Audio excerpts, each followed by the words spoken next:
Nearly half of women 40 and older who get mammograms have dense breast tissue, but many of them may not now know how it impacts their cancer risk. One survivor is working to change that. My journey into patient advocacy began with my own experience of a missed cancer in dense breasts through mammography. I'm JoAnn Pushkin. I'm Executive Director of DenseBreastInfo.org and a patient advocate. I was just a patient going for mammograms faithfully, and then one day, after a fairly recent normal mammogram, felt a lump. And the day that my lump was so big I could feel it, it does not show up on that mammogram. And when I asked the tech, she had come back into the room and said, all clear. And I said, no, I'm the lady with the lump so big I can feel it. I just assumed she'd come back into the wrong room. And she said, oh, honey, you've got extremely dense breasts. That's going to be a hard find for us. I just couldn't quite wrap my head around whatever this was, dense breasts, it somehow compromised my mammogram. It seemed like a very common occurrence to her. And then I went on for the ultrasound, and there it was, clear as a bell. She had later stage cancer, which required many surgeries, chemotherapy, and radiation. To tell a woman her mammogram is normal when she has dense breasts is sort of incomplete information.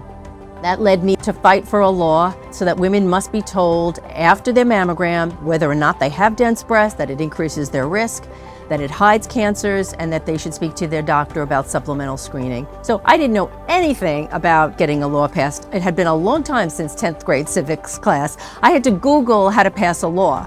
New York's law became the very first in the nation to tell the woman definitively that you have dense breasts. It was a groundbreaking law. As of next September, all mammogram reports sent to patients will be required to include breast density. Informed got us half the way there, but the next half was going to be education. So DenseBreastInfo.org was launched, and it is now the world's leading resource on the topic. I think the work we're doing supports improvements in screening outcomes because now women know that they have dense breasts, to ask the question, is my mammogram enough?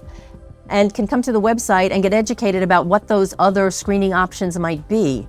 We need the breast images to come in and talk about what needs to be done, what the options are. They're the other half of the equation, and so it matters, and we thank them.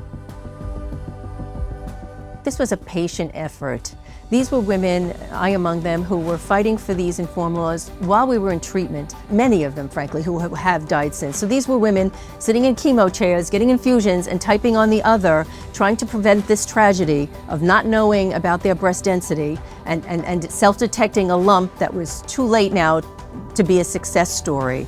I'll accept the honor on behalf of all of these patient advocates who work so hard to be recognized now by the medical society representing the radiologists, the breast imagers, is no small thing. It means that their work, their passion, what they gave up to do this work, all of that mattered.